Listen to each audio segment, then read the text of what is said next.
Hello, welcome back. You're watching Breakfast with Charlie States and Naga Munchetti. Time now is 8:35. Almost 4 in 10 people believe the BBC is ineffective at being independent from the government. Only half believe it reflects different parts of the UK. Those are just two of the findings from the Our BBC, Our Future questionnaire, the results of which are published today. So, who do we talk about this with? We talk about it with the boss of the BBC, the Director General, Tim Davie. Good morning to you. Morning. This survey, we've picked out a couple of bits there. How does that make you feel? Ineffective. Well, overall, the survey was positive. I mean, you picked two stats. I think it's worth kind of just setting this in context for a second. We emailed 40 million people. In my job, you get a lot of feedback on the BBC, but we went out to licence fee payers, and this survey reflects the responses of 871,701 people. So 872,000. And that is absolutely fantastic news that we got so much response back. Now, overall, it's a very important time for the BBC and public service broadcasting. Actually, I think globally, it's a real moment where we have to say, OK, what do we want at public service broadcasting and the BBC? So we wanted to listen to people. We got that feedback back. And to answer your question, Naga, actually, most people really care about the BBC. They think we absolutely need to be there, informing, educating, entertaining, doing the kind of journalism you're doing. And the overall results were very positive. Now, there were a couple of things, as you've hit at the top, saying you could do better in this, or if you're going to go anywhere, do more of this. And we're listening to that. That's what we're here for. What do you think the public thinks public service broadcasting should deliver to them? And how has that changed in terms of... We're in a different media landscape, aren't we now? We're facing different challenges, and we'll come to it. Streaming, social media, YouTube, etc. What do you think the public thinks public service broadcasting should deliver? Well, we ask people exactly that question. So people come to me and say, we've got Netflix, we've got Disney, good companies, we've got so much competition. Your car's probably got more computing power than where I grew up in Croydon, to give you any track that's ever been made musically. What do we do? So there were 3 things that the public wanted from the BBC. And we are here to serve every household. We don't have to be here. We're here to serve. It's an important institution to do that. We've done it for 100 years. And to your question, 3 things. One is pursue truth with no agenda. So this idea that in a polarised world, you go to social media, it's echo chambers, people shouting at each other. We are absolutely there to provide impartial news. Everyone has a view on how well we're doing, as you know only too well.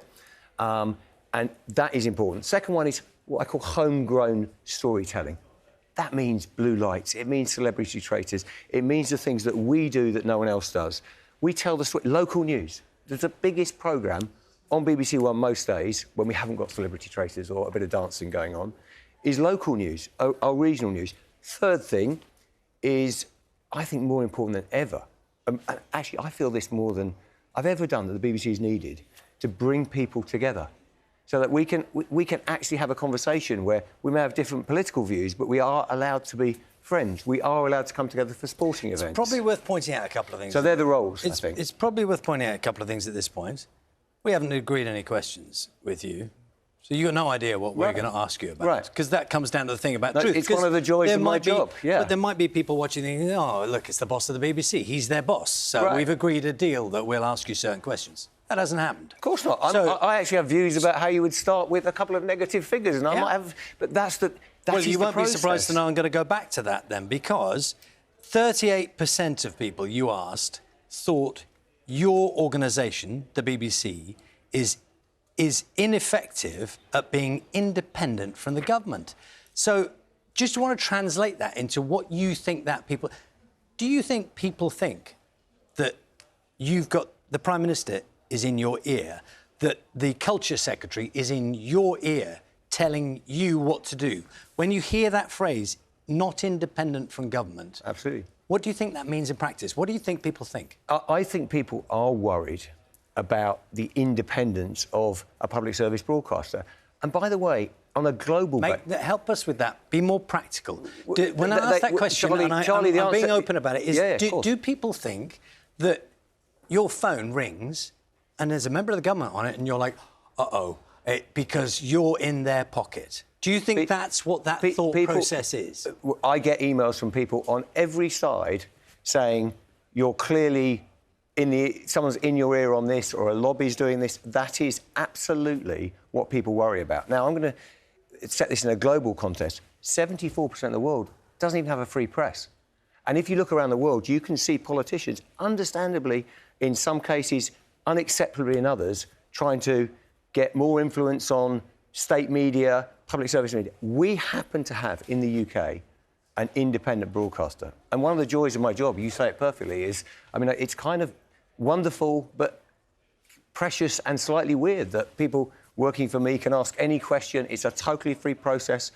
I would ask you or any of the editorials in the BBC absolutely to deploy the editorial guidelines. Which is why, then... Sorry.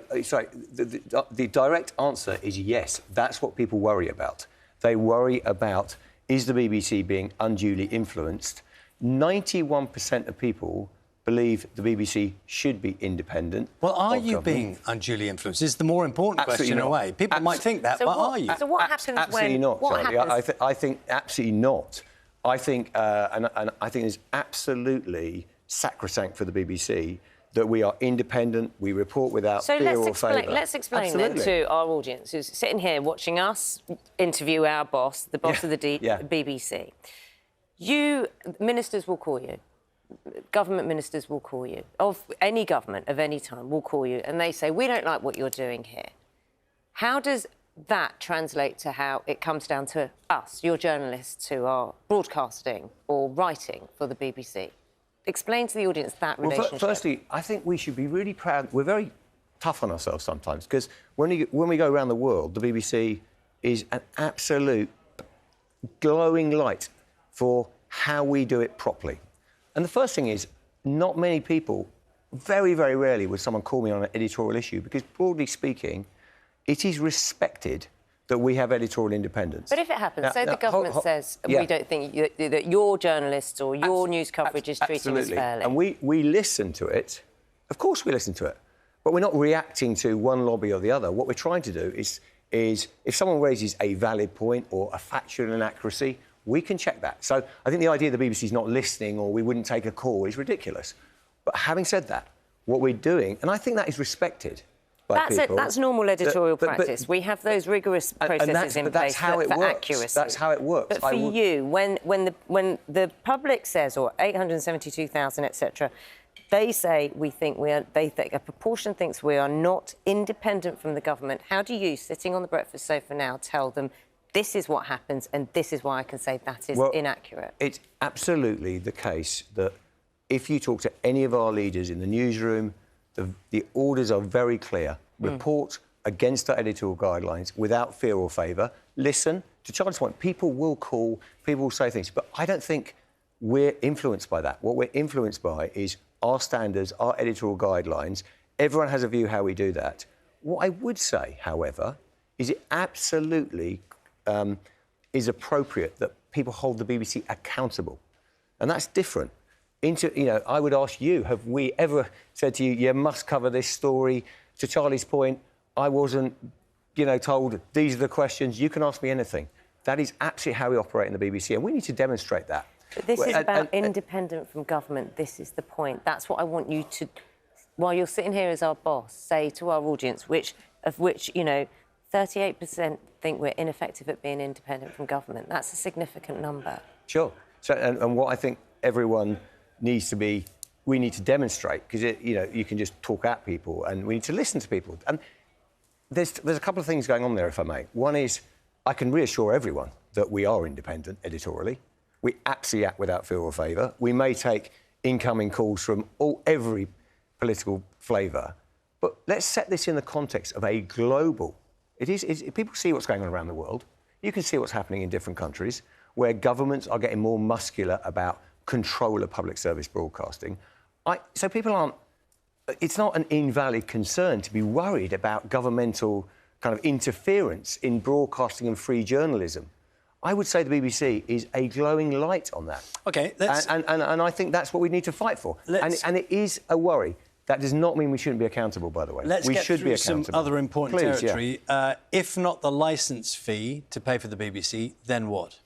I think we want to have a mechanic that is universal. So I think that's the really big choice. It may be called a licence fee. We've actually said we want some reform. We're interested in the scope of the licence fee, how it would work in terms of we currently have over 75s on pension credit don't pay. What are the right groups that should not be paying? Those things all need to be in the charter renewal. So the BBC technically comes to an end at the end of 27 and we get a new charter. Subscription so for streaming? I would absolutely look at how we can improve and reform the licence OK, but you're asking what I would questions. say, Charlie, I was looking for an answer, really, as in, what is it if it's not the licence fee? Well, I think it is a universal charge. We are not at the point where we're saying it has to be What's this a universal or that. charge mean? It means everyone is paying who is using and our services, and in live television at the moment, is that the right definition? That could be a subscription. No, it could be a subscription because I think when I say universal, I mean everyone pays. The whole nature of the BBC and public service is that we together, communally, do things that if you're on a subscription or advertising model wholly, what you get there is essentially you are there to just serve a proportion of society. This is a choice for all of us to have the BBC. And we should ask those questions. So just to be clear, when you say everyone, just to be clear, do you mean everyone in the UK or everyone who watches the BBC? Definition... Because at the moment, everyone who uses the BBC service is supposed to pay a licence fee. If you don't use any of the BBC services, you don't. Well, specifically, it is anyone who uses live television or watches a live television broadcast, plus the iPlayer. Yeah. So the point I'm making is, as we go through the charter process, it is really important that we look at exactly what the scope of a fee is and how it is delivered. I think that's part of the charter process. Do you approve of people being taken to court for not paying the licence fee? I think, actually, when you talk to people, I do approve of enforcement. And I think, actually, the regime, it has to be that... And actually, when you talk to most people who are paying their licence fee, they would say if people are evading the licence fee, it should be enforced, yes. So, well, you're avoiding the word court.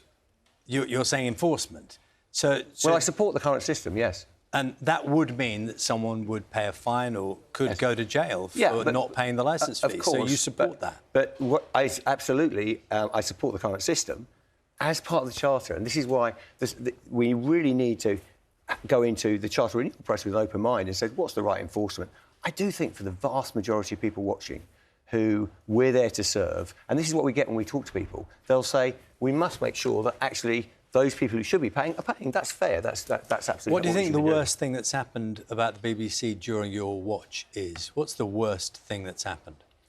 I think that there's no doubt that when you get into, if you have crises or you make a mistake and you have to deal with issues, you worry that are they impacting the trust of the BBC? What would that be? I think we've had a number of issues. I think the hardest thing has actually been delivering something like our coverage of Gaza to make sure we're absolutely impartial, absolutely clear, pulling documentaries where we made a mistake. These things are hard. What do you think that's done, particularly in that case? I mean, we've had a momentous week in terms of the Middle East this week with the first phase of the ceasefire agreement. And it's rocky. It's on shaky ground and the world is watching. And in terms of us broadcasting, like that documentary that was pulled, what do you think that's done for trust in our coverage in such a febrile environment? We started this interview talking about how we must be able to disagree as friends and we must be able to have the freedom without fear to discuss difficult subjects. What do you think that's done as we are seen as a place to go to when big world events are happening and news is breaking? What do you think that's done for the trust in us? Well, overall, let me step back a bit, because Charlie asked me what's the toughest thing that's happened. You could have asked me what the best... Well, I didn't. Well, I could, but... the worst thing. No, but this is important, because it's about context and setting it fairly in context, is I actually think the BBC's choice to maintain impartiality in a world that is so polarised, we know it. It's weaponised, we've got lobbies everywhere, you know it in your lives, it's absolutely everyone trying to ascribe an agenda. If you make mistakes directly to question, it can impact trust, and I worry about that. What it doesn't indicate necessarily is systemic bias or failure across the organisation. I am very proud of what we're doing as a BBC. 80% of people are coming to the BBC every week, 94% every month. We're still very relevant despite all the competition. We're doing good work. To Charlie's point, what hurts me most is when we make a mistake and we have to be very clear with audiences. What does help if we're open about it? We're on the BBC discussing these things and talking about how we're fixing it. That's very... But they're the tough moments, sorry, when we make a mistake. And to Naga's point, that could impact trust. I think that is where you worry. Having said that, I think we're doing pretty well, and there's no arrogance in that. I think we're here to serve audiences. We've got to make it good value. But, you know, for most audiences, the BBC, and if you read the survey, it's very positive on people saying they want stuff from the BBC. Most people tonight will be debating celebrity traitors as well as the news. No, absolutely. We'll be developing, you know, the women's rugby. I could go on. I won't give you the full spin because I'm sure you won't enjoy it. But OK. it's absolutely critical we see the BBC in the round. You mentioned sport there. The BBC has lost another major sporting event, the boat race. And will the BBC be losing more major sporting occasions? Because people worry a lot. You talk about things that people love the BBC for. You look at something like Wimbledon. You think at those key set-piece sporting moments where people get together around things. Are there going to be more losses? I hope not. I think, in fact, we're picking up some sports rights in different places. So I think when you say I hope not, that doesn't sound terrifically convincing. Because it's a competitive market. It's outside listed events. You're into a situation, this is where the BBC funding comes in, we're into a situation where you are bidding for rights, so we've got to make choices. I think the sports team are fantastic. The biggest sports broadcaster in the UK in terms of people watching sport is the BBC. If you're not paying sorry to interrupt, because I'm being told we've got a minute and a half, you know what it's like. If you're bidding for big sporting events and you have to make the decisions, OK, we'll lose some, like the boat race, we'll lose that. What do you lose? Where is the money being spent more on?